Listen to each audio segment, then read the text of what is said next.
성도 여러분, 안녕하셨습니까? 9월 1일 일요 열린 새벽 기도를 시작하겠습니다. 하늘에 계시는 사랑이 많으신 아버지 하나님 감사합니다. 지난밤에도 주님께서 편히 쉬게 하시고 새로운 한 주간을 맞이하게 하여 주셔서 감사합니다. 이번 한 주 하나님의 능력과 은혜와 말씀과 성령의 역사하심을 통하여 더욱더 부흥과 개혁의 역사가 저희의 삶 속에서 경험되어질 수 있도록 주여 도와 주시옵소서.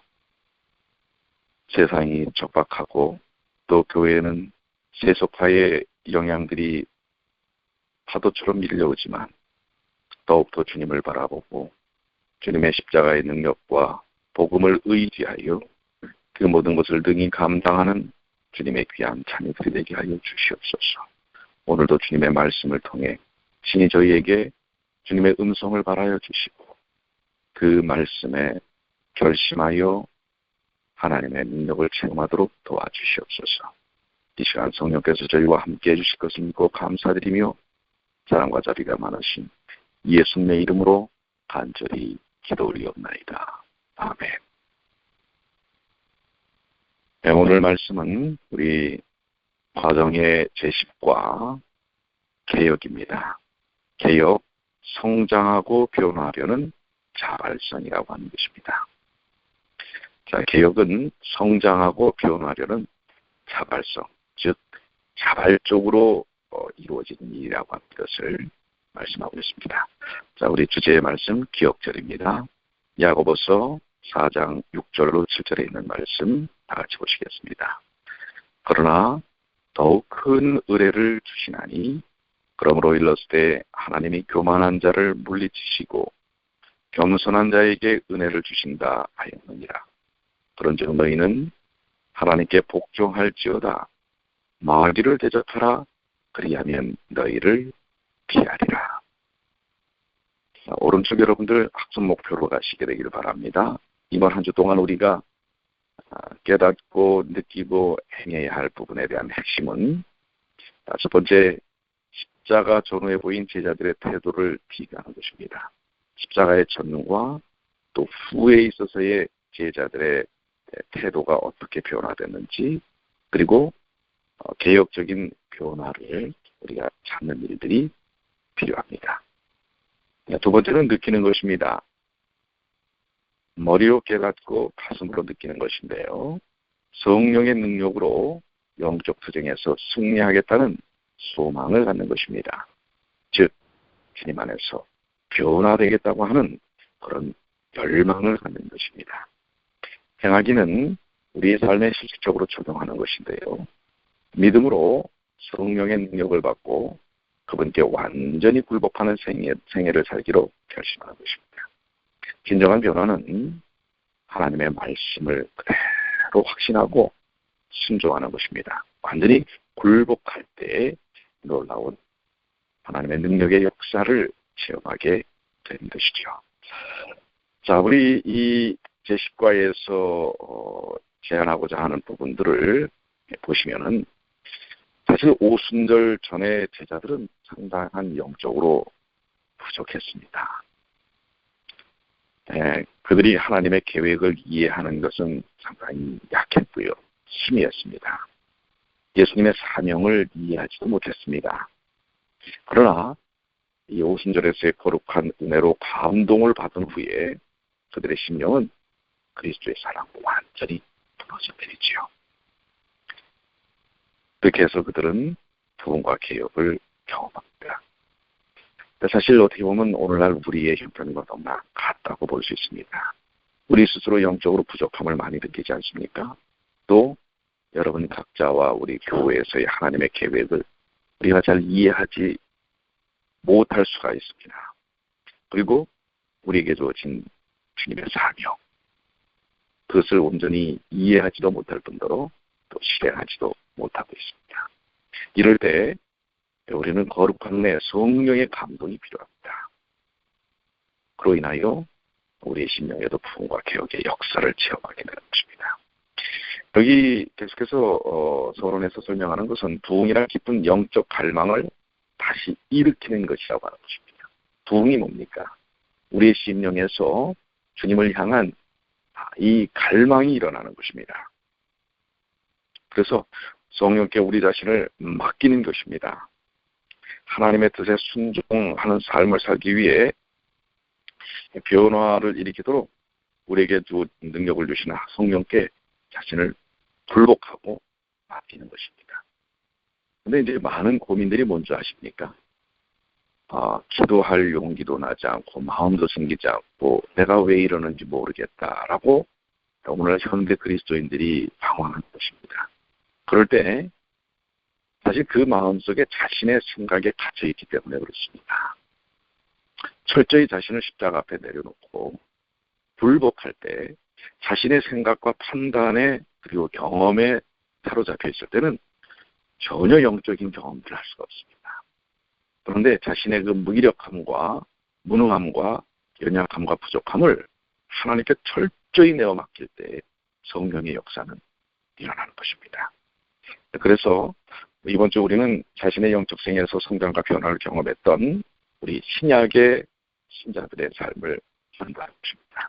그들을 통해서 우리는 배우고 또 우리에게 들려주시는 말씀을 통해 결심하는 것입니다. 자, 첫째 날 일요일입니다. 자라게 하는 은혜입니다. 자, 우리 밑으로 내려가시라고 그랬죠? 교훈입니다. 이 제목에 대한, 소제목에 대한 결론이 교훈에 담겨져 있습니다. 그래서 이게 귀납법입니다. 여러분들의 생각에 대한 부분, 질문과 답을 이미 갖고 시작을 하셔야 합니다. 그래야 하나님께서 주시는 음성과 뜻이 명확하고요.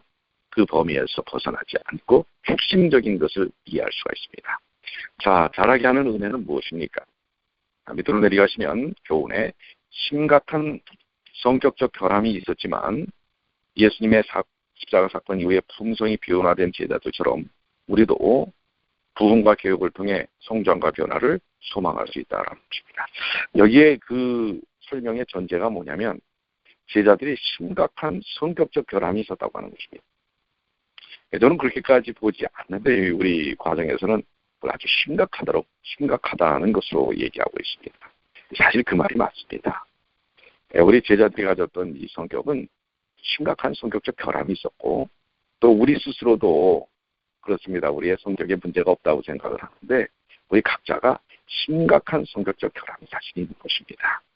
그렇기 때문에 오늘 이 일요일 소지를 통해서 우리가 좀 배울 부분이 정말 많다고 보여지는데요.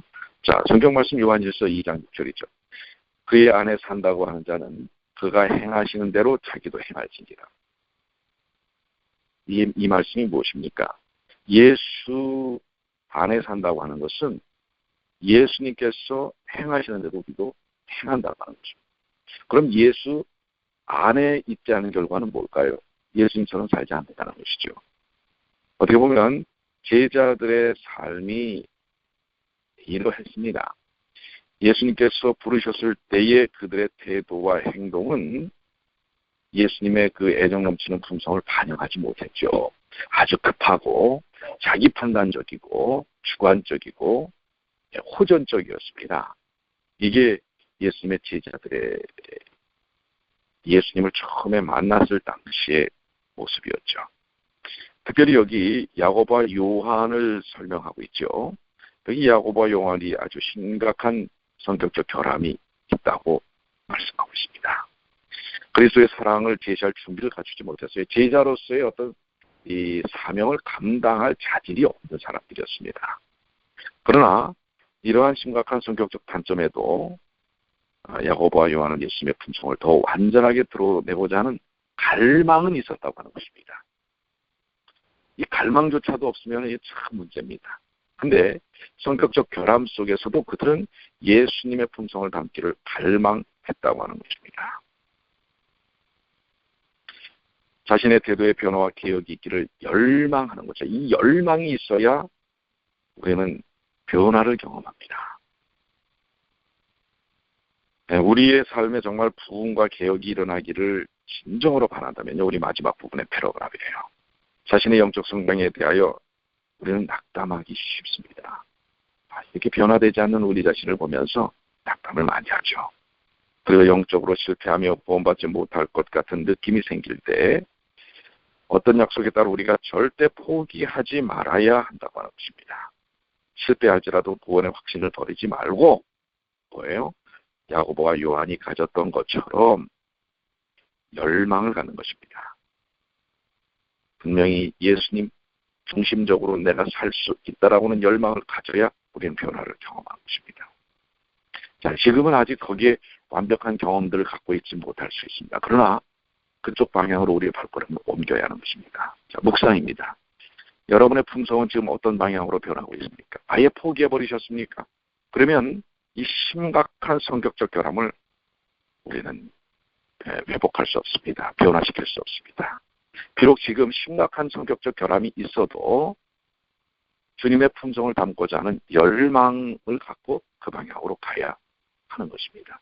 한번 여러분들 우리는 어느 상태에 있는가, 어느 방향성 속에 있는가 한번 묵상해 보시게 되길 바랍니다. 세월은 우리의 성품을 변화시키지 못합니다. 군대에서 때가 되면은 계급이 올라가는 것처럼 그렇게 우리의 품성이 변화되지 않습니다. 이제 신앙생활 10년 하고 20년 하고 집사님이 되고 장로님이 되고 한다고 해서 품성이 변화되는 것 아닙니다. 그렇죠? 진정한 품성의 변화. 오히려 모진 세상 속에서 더 악화되기가 쉽다고 하는 것입니다. 그리고 위치가 올라가면 올라갈수록 그것을 포장하고 가공한다고 하는 것입니다. 진정한 이 속에 있는 변화는 경험되지 못하고 말입니다. 그래서 우리는 이렇게 기도해야 한다고 이렇게 설명하고 있죠. 아버지, 저에게 새 마음을 주시옵소서. 성령님은 예수 그리스도를 모시고 변화를 소망하는 자를 위하여 일하신다고 하는 사실을 깨달으면서 성령님께 모든 것을 맡기고 아버지, 새 마음을 주시옵소서. 이렇게 간구해야 한다는 사실입니다. 그러니 이런 상황에서 다른 사람에 대해서 우리가 평가하고 판단할 수 없지요. 오직 자신에 대한 것을 하나님께 맡기면 그 모든 것들을 하나님께서 이루시는 것입니다. 적용입니다. 여러분이 바라는 품성 변화와 개혁에 대하여 한번 적어보시길 바랍니다. 자, 둘째 날 월요일인데요. 선택의 능력입니다. 밑으로 내려가시면 하나님은 우리에게 아무것도 강요하지 않으십니다. 그러나 우리가 그분의 뜻대로 살기로 결심할 때 우리 안에 변화가 일어나도록 일하십니다. 자, 선택은 강요하지 않습니다. 그러나 선택을 통해서 엄청난 능력을 베풀어 주신다는 사실을 말씀하고 있습니다. 그래서 선택이 중요합니다. 빌립보 2장 12절 14절 그러므로 나의 사랑하는 자들아 항상 복종하여 두렵고 떨림으로 너희 구원을 이루라. 뭐 하라고요? 두렵고 떨림으로 구원을 이루라고 하는 것입니다. 성질로 생각하는 자마다 다 넘어질까 조심하라. 우리는 스스로 의로운 자가 없습니다. 자기의 의를 자랑할 수 있는 사람 아무도 없습니다. 그렇게 하는 것 자체가 온전치 않은 것입니다. 두렵고 떨림으로 하나님 앞에 복종해야 하는 것입니다. 너희 안에 행하시는 하나님이시니 자기의 기쁘신 뜻을 위하여 너희에게 소원을 두고 행하게 하시나니 모든 일을 원망과 시비가 없이 하라. 여기 모든 일을 원망과 시비가 없이 할 수 있는 단 한 가지의 방법은 자신을 내려놓는 것입니다. 자, 첫 번째 이 문장을 한번 보십시오. 변화는 선택의 순간에 이루고 개혁은 우리가 우리의 죄를 깨우치는 성령의 능력에 굴복하고 하나님의 뜻에 우리의 의지를 복종시키기로 선택할 때 일어난다. 그렇습니다. 하나님의 뜻에 우리의 의지를 복종할 때 성령의 능력과 개혁과 변화가 일어나는 것입니다. 우리는 이 사실들을 너무나 자주 잊어버립니다. 아, 내가 부흥하고 싶다. 내가 뜨거움을 갖고 싶다. 열정을 갖고 싶다. 변화되기를 원한다. 그 진정 변화될 일을 안 해요. 변화되는 일이 뭐라고요? 자기의 의지를 하나님의 뜻에 복종시키는 것입니다. 내 뜻이 아니에요. 내 판단이 아니에요. 내 생각이 아니에요. 주님의 뜻. 우리의 죄를 깨우치는 성령의 능력에 굴복시키는 것입니다. 하나님은 절대 우리의 의지를 그러나 강요하거나 조종하지 않으십니다. 제시하시지만 그것을 선택하는 온전한 선택권은 우리 자신에게 있다고 하는 것입니다. 하나님께서 우리 사람들의 삶의 선택을 매우 소중히 여기시는 것은 그래야만 진정한 변화의 능력을 자발적인, 우리 오늘 그 자발성에 대해서 말씀하고 있지 않습니까? 성장하고 변화, 이 자발성을 통해서 하나님의 품성을 드러내시는데요. 하나님은 당신이 다 하실 수 있습니다. 그러나 굳이 우리 연약한 인간의 그 자발적 선택을 통해 동역하시기를 원합니다. 여기 마지막 부분에 보면 이런 말씀이 있죠. 하나님은 인간과의 협력 없이는 일하시지 않는다. 사람은 자신의 능력을 최대한 활용해야 하며 자신을 그리스도의 학교에 있는 적합하고 적극적인 학생의 위치에 두어야 한다. 그렇습니다. 하나님은 우리 연약한 우리들을 통해서 이 일을 이루시길 원하십니다. 그만큼 우리를 소중히 여기십니다. 우리를 귀히 여기십니다.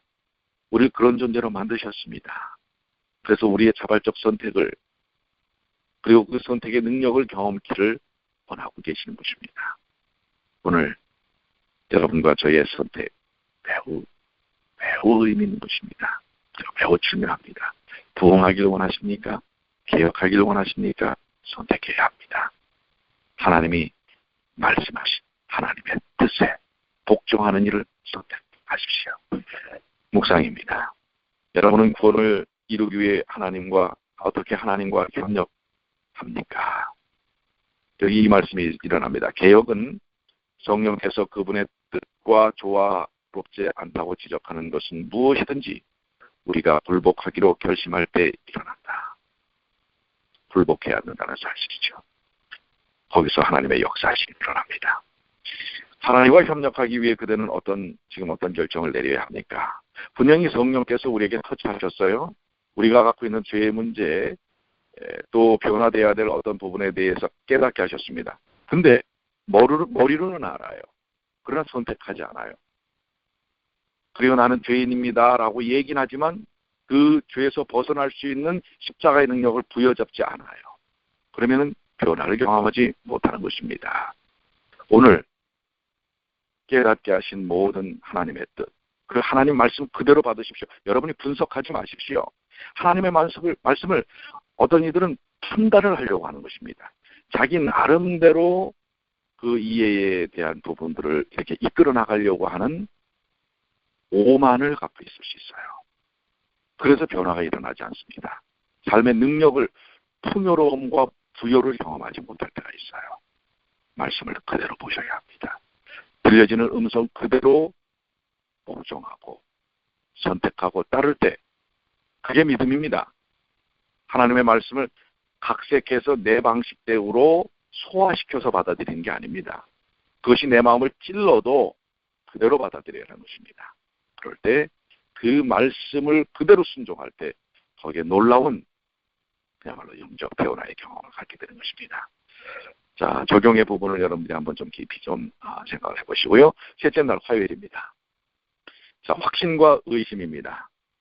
밑으로 내려가시면 우리는 자신의 힘과 판단력을 의지할 때 실패할 수밖에 없다. 라고 앞에서도 잠깐 말씀을 나눈 부분이죠. 개혁이란 자신을 믿는 태도를 버리고 오직 예수님을 믿고 의지하는 것이다. 여기 나오지 않습니까? 개혁이란 자신을 믿는 태도를 버리고, 그래서 내가, 이런 표현들 아주 위험한 표현이죠.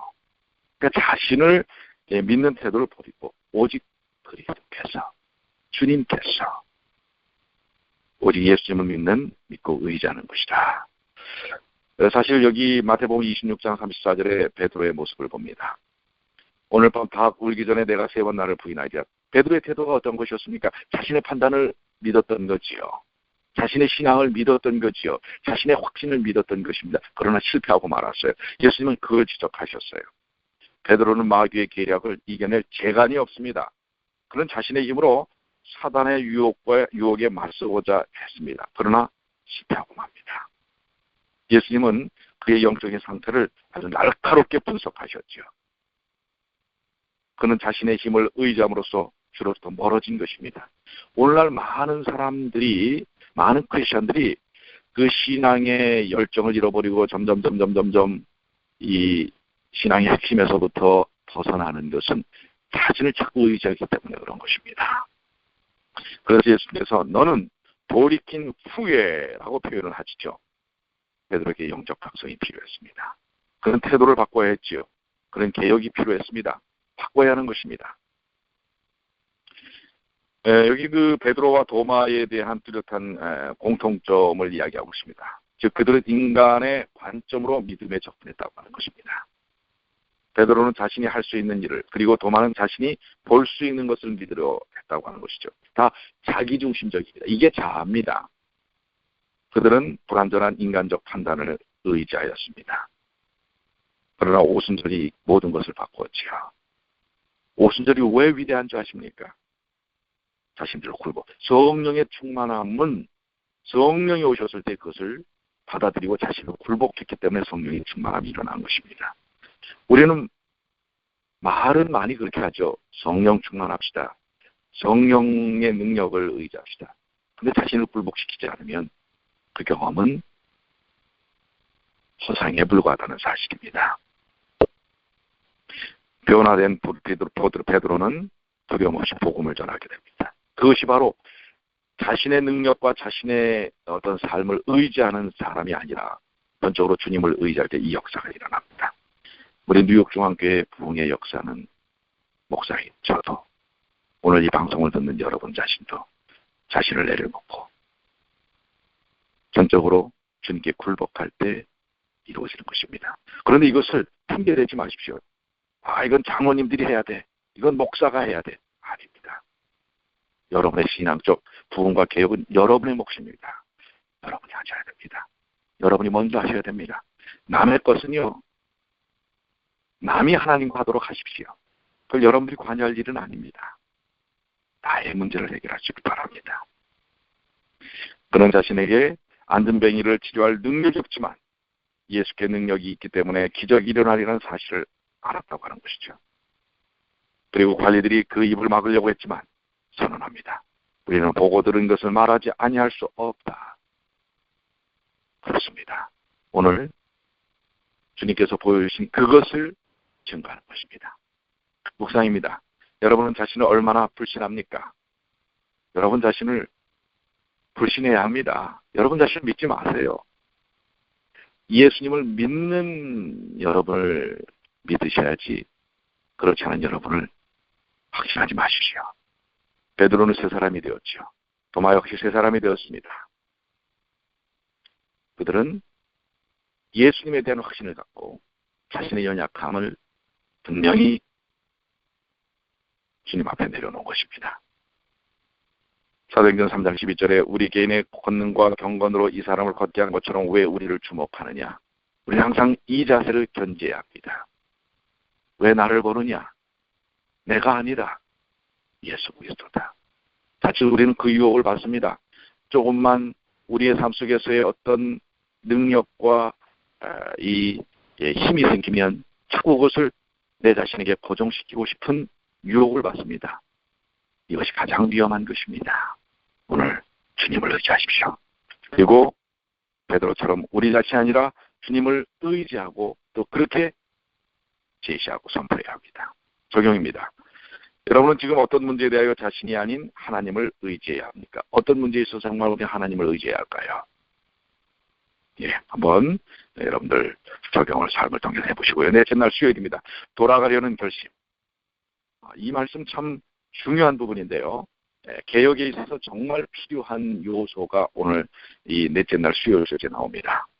부흥과 개혁, 밑으로 내려가셔서 부흥과 개혁은 하늘 아버지에 대한 그리움과 아버지께로 돌아가겠다는 결심에서 시작된다.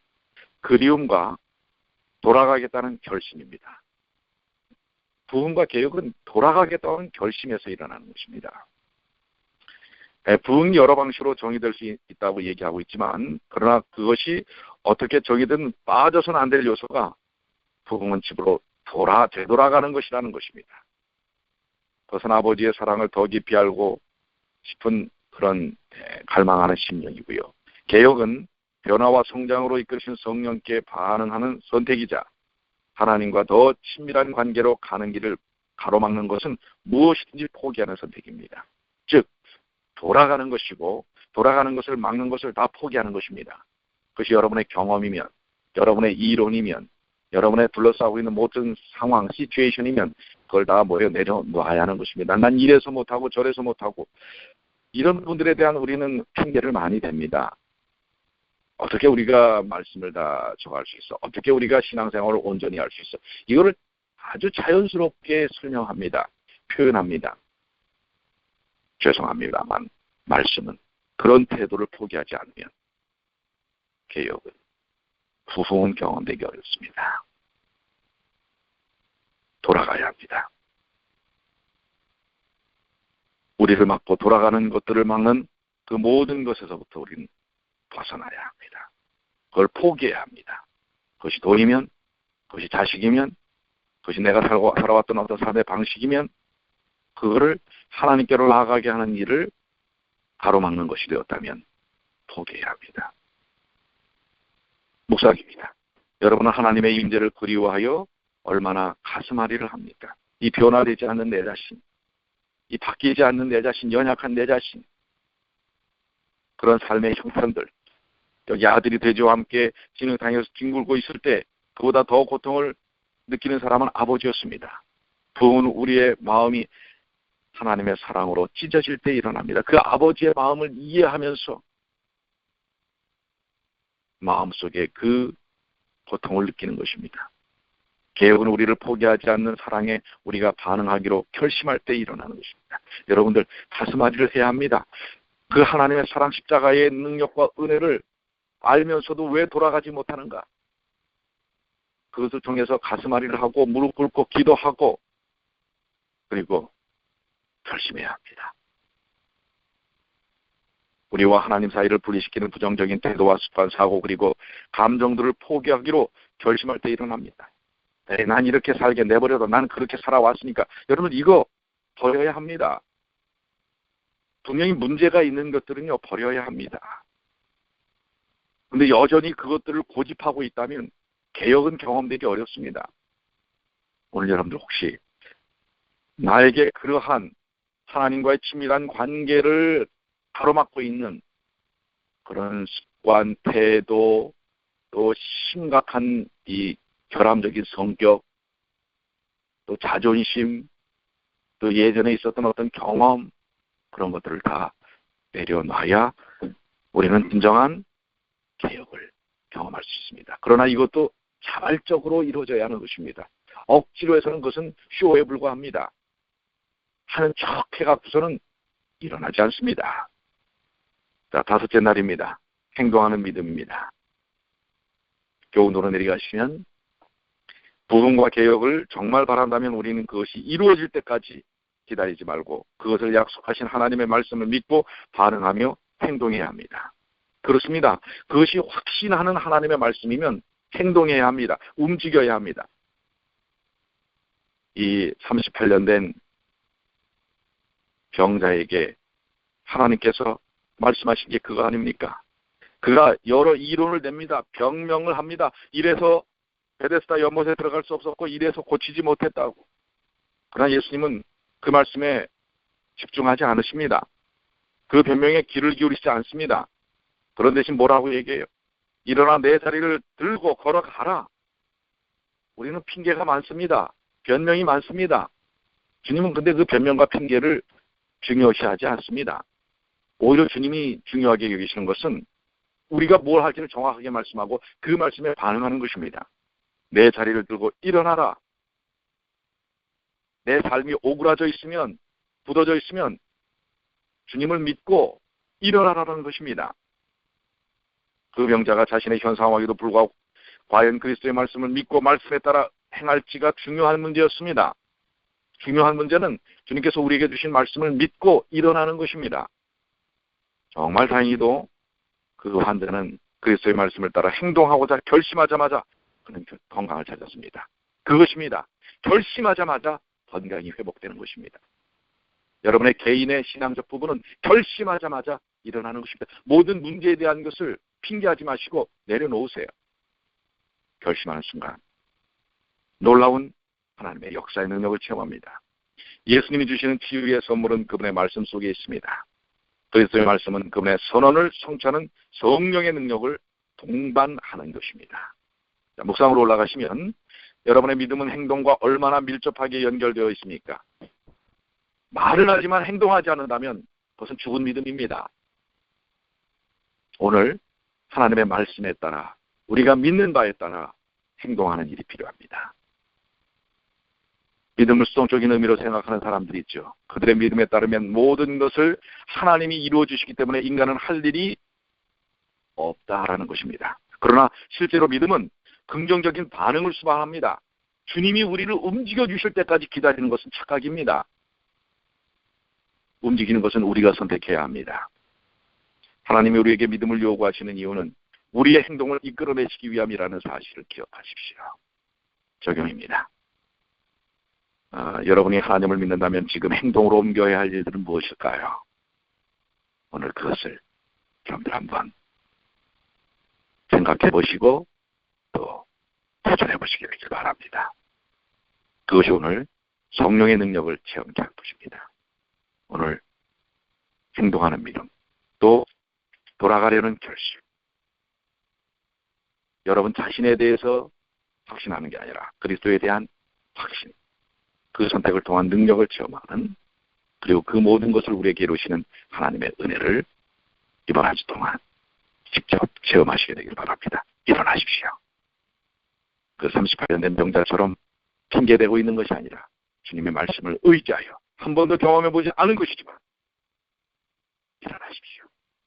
그리고 그 결심을 할 때 일어날 수 있는 능력을 주실 것입니다. 나는 왜 이런지 모르겠습니다. 신앙이 요즘 왜 이렇게 희미하고 맥이 없고 의욕이 없는지 모르겠습니다. 그럴 때 죄를 고백하고 주님께서 명령하신 대로 일어나십시오. 안식일에 일찍 오십시오. 말씀을 보십시오. 그리고 기도하십시오. 예수님의 사랑을 전하십시오. 행동하는 선택이 필요합니다. 행동하는 믿음이 필요합니다. 헌신하십시오. 나누십시오. 그럴 때 바로 성령의 능력을 체험하는 것입니다. 자, 우리 한 주간의 말씀을 여러분들 이제 깊이 있게 묵상을 하시게 되길 바라고요. 이제 우리 지금 함께 기도하는 시간을 갖도록 하겠습니다.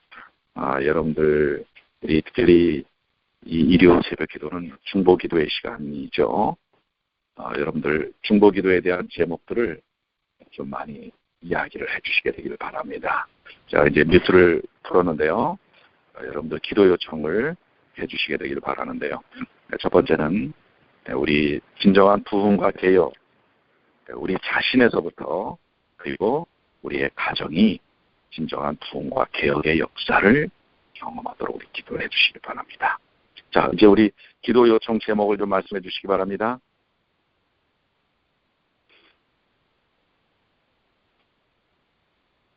자, 여러분들이 생각하실 동안 우리 청년회와 우리 어린이반을 위해서 여러분들 기도해 주시길 바랍니다. 특별히 우리 어린이반을 위해서 청년들이 9월부터 협력하여 돕는 일들을 한다고 합니다. 우리 어린이반을 돕는 청년들을 위해서, 그리고 우리 청년 목사가 없는 이후에 우리 청년들 스스로 청년회를 이끌어 나가려고 애를 쓰지만은 한계가 있습니다. 그렇기 때문에 우리 청년들이 스스로의 리더십을 길러내고 또 관심을 갖고 이 청년 사역을 이뤄나갈 수 있도록, 또 하나님께서 우리 청년 사역에 어떤 하나님의 그 역사심을 보여주실지를 우리가 기도하는 일이 필요할 것이라고 생각이 됩니다. 그래서 우리 청년회와 어린이반을 위해서 기도를 부탁을 드립니다.